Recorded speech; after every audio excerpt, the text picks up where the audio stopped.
MMDA Chairman Gabriel Go may sexual harassment case na isinampa ng isang MMDA lady traffic enforcer. Ating alamin, ating tatalakayin. Ito ang Startup Showbiz Authority. Ayon sa affidavit na inilahad ng lady enforcer ay paulit-ulit daw ang ginawa ni MMDA Chairman Gabriel Go sa kanya at ang mga pananakot. Narito ang complaint affidavit at sabay-sabay nating basahin. Republic of the Philippines Civil Service Commission National Capital Region Quezon City. Admin Case Number 4 Sexual Harassment and Violation of RA 11313. Complaint Affidavit. Ako po ay dating empleyado ng Metropolitan Manila Development Authority, MMDA, bilang isang job order traffic enforcer. Nakatalaga sa New Task Force Special Operation Unit, NTFSOU, na dating pinamumunuan ni Edison Bong Nebriha. Noong Agosto taong 2022, na-assign si Mr. Gabriel Christian Esgo bilang Deputy Chief ng NTFSOU, at naging isa sa aming mga immediate supervisor. Ang mga unang interaksyon ko po kay Mr. Go ay limitado lang po sa aming relasyon bilang magkatrabaho at simpleng pag-like sa mga post ko sa Facebook, hanggang dumating sa punto direkta niya po akong tinatawagan sa aking cellphone number at Viber kahit hindi na oras ng trabaho. Dahil Deputy Chief po ng aming unit sa MMDA, ako po ay tumatalima sa kanyang mga tawag dahil ang aming napag-uusapan ay madalas tungkol lang sa pagpapabuti ng aming trabaho. Ngunit sa pagtagal ay naging personal na ang mga bagay na itinatanong niya sa akin at nagpakita siya ng interest sa akin na walang kinalaman sa aming trabaho. Bilang respeto po kay Mr. Go at sa kakaodyok ng aming mga kasamahan sa trabaho, aking pong sinakyan ang kanyang mga pahaging sa akin. Ayoko rin po kasing magbigay ng dahilan upang magalit ang isa sa aking boss na pwede kong ikatanggol o dahil upang mailipat ako ng ibang unit. May punto pong napanatag ang loob ko sa kanya dahil nagbibigay siya ng mga bagay-bagay sa akin at mga kasamahan, madalas din po siyang manlibre ng pagkain para sa lahat. Ngunit, dahil po dito ay mas naging agresibo si Mr. Go sa pakikipag-usap sa akin at nagsimula pong magsabi ng malalaswang bagay, tulad noong ika-10 ng Oktubre taong 2022 nang sabihin niya sa aking maghubad. Bilis, at gawa tayo ng boy. Sa panahong ito ay madalas po akong ayain lumabas ni Mr. Go upang makipag-date sa kanya, at pilit na pinapapunta sa kanyang bahay sa Parañaque City, na akin pong tinatanggihan. Nasabi niya po sa mga pag-uusap namin, ipapabook niya daw ako papunta sa kanyang bahay at ipapahatid pauwi. Muli ko pong tinanggihan ang kanyang pag-aaya dahil baka kung anong gawin niya sa akin. Halos araw-araw niya po akong ayain na mag-check-in sa hotel kapalit ng aking pagliban sa klase ko at madalas niya rin po akong ayain upang makipagkita sa particular na lugar. Muli kong tinatanggihan hanggang ginagamit na ni Mr. Go ang kanyang posisyon bilang Deputy Chief namin upang hindi ako makatanggi. Sa kabila po pagsakay ko kung saan niya dadalhin ang usapan, ay aking kinukubli ang aking tunay na nararamdaman na ayoko po talagang sumama sa kanya. Patunay dito ang aking mga palusot na ginagawa upang maiwasan siya dahil natatakot ako sa pupwede niyang gawin bilang isa sa mataas na opisyal ng aming unit at ng mga panahong iyon, at malapit na kaibigan ni Mr. Nebriha. Ayoko pong mapag-initin ni Mr. Go dahil amumang oras ay maaari niya akong irekomendang matanggal sa aking trabaho bilang job order traffic enforcer. Sa mga panahon pong ito, mas pinili ko na lang umiwas kay Mr. Go dahil masyado na pong naapektuhan ang aking trabaho at dahil wala akong intensyon na ibigay kung ano man ang kanyang hinihingi sa akin at nakikipag-usap lang ako sa kanya. Dahil sa takot kong mawalan ng trabaho, nagdesisyon na rin po ako na tuluyang umiwas sa kanya upang hindi mabigyan ng ibang kahulugan ang pakikitungo ko sa kanya, lalo na at mayroon siyang ibang karelasyon.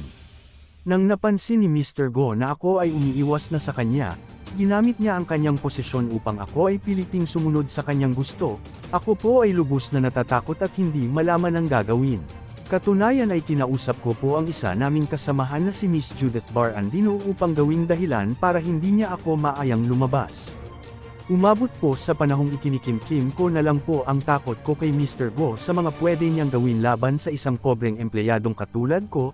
Dahil sa takot ko ay muli kong sinasakyan ang kanyang mga kagustuhan at naging sunod sanyeran kami ni Miss Bar Andino sa mga sinasabi niya upang hindi mangyari ang mga bagay na kinakatakot kong gawin ni Mr. Go sa akin. Maraming okasyon pong inuutusan niya ako ng mga bagay na hindi sakop ng aking opisyal na trabaho. tulad ng pagde-deposit ng pera sa bangko, pagbabantay at pag-assist sa sasakyang pinapagawa ni Mr. Go, at kung ano-ano pang bagay dahil alam ko na kung ako ay tatanggi sa kanya, ay maaari niyang gamitin ang kanyang impluwensya para pahirapan ako. Sa kabila ng aking pagtanggi at pagdadahilan ay tuloy-tuloy pa rin ang pag-aaya ni Mr. Go sa akin lumabas. Alam ko po ang ibig niyang sabihin sa kanyang mga pag-aayang lumabas, kaya't kahit minsan ay hindi ako nakipagkita sa kanya, maliban sa loob ng opisina. Ang aking pakikitungo sa kanya ay bunga ng aking takot bilang isang maliit na manggagawa ng MMDA, ngunit sa kabila ng aking pakikitungo sa kanya ay pilit ko din pong tinatago ang takot sa mga bagay na maaari niyang gawin sa akin. Noong January 1, 2023, pinagdesisyonan ni Mr. Go na magkarelasyon na kami. Tulad ng bulag kong pagsunod ko sa kanya dahil sa takot ay wala po akong nagawa, kundi sakyan ang kanyang deklarasyon kahit labag sa akin at aking alam dahil alam ko din na mayroon siyang karelasyong iba. Bandang Mayo hanggang Hunyo ng 2023, sa kabila ng takot na nararamdaman ko ay naglakas loob akong lantarang kumontra sa mga gusto at hinihingi ni Mr. Go sa akin, pinilit kong umiwas sa kanya dahilan upang lubusang magalit sa akin si Mr. Go. Sa puntong ito ay nalaman na ni Mr. Nebreha ang mga nangyayari at kami ay pinagsabihan. Ang lahat ng ito ay umabot sa puntong pagsugod at pag-eeskandalo ng karelasyon ni Mr. Go na si Miss Kathleen Diaz sa opisina ng aming sa Timog. Marami na rin pagbabanta ang ginawa ni na Mr. Go at Miss Diaz sa akin. May punto rin na hinahamak nila ang aking pagkatao at pinagbantaan sa aming group chat sa Facebook. Umabot na rin po ang kanilang pagbabante sa para ako ay matakot sa aking kaligtasan, at dahilan ng mga ito upang maapektuhan ang aking emosyonal at psikolohikal na estado, pati na rin ang kaligtasan ng aking pamilya. Bago mawala si Mr. Go sa MMDA, ako po ay nag-file ng reklamo sa MMDA Administrative Service at sa aming Committee on Decorum and Investigation o CODI, ngunit lumipas ang mga panahon, wala pong aksyong ginawa ang aming opisina para imbestigahan ang aking reklamo hanggang sa panahon ito, hanggang sa hindi na pumasok si Mr. Go. Nagulat na lang po ako noong Nobyembre taong 2023 ay bumalik si Mr. Go sa MMDA bilang kapalit ng suspendidong Mr. Nebreha. Dahil dito, agad akong nag-request upang mailipat ng opisina para hindi makasalamuha o makita si Mr. Go dahil sa bantang kanyang dala sa aking kaligtasan, ngunit hindi ako pinayagan ni Mr. Go makalipat ng opisina. Noong Disyembre taong 2023, dumating ang kinakatakutan ko at ang resulta ng aking pagtanggi sa mga malalaswang suhesyon ni Mr. Go. Inakusahan ako ni Mr. Go ng kasong administratibo dahilan ng aking pagkatanggal sa trabaho. Sa nasabing pag-aakusa, walang formal na pagdinig ang naganap at hindi pinakinggan ang aming inisyal na paliwanag. Kaakibat nitong aking reklamo ang mga kopya ng ilang pag-uusap naming na magpapatunay sa mga malalaswang suhensyon ni Mr. Go, at aking pagkalima dahil sa aking takot at upang hindi ako matanggal sa aking trabaho. Bilang suporta sa aking reklamong ito, akin pong inilalakip ang mga sumusunod na dokumentaryong ebidensya. Dahil sa kasikatan ngayon ni Mr. Gabriel Go sa social media ay nagkakaroon naman ito ng kalaban, isa na dito ang kasong sexual harassment sa kanya na nilabas ni Senator J.V. Ejercito. Ikaw, anong komento mo sa usaping ito?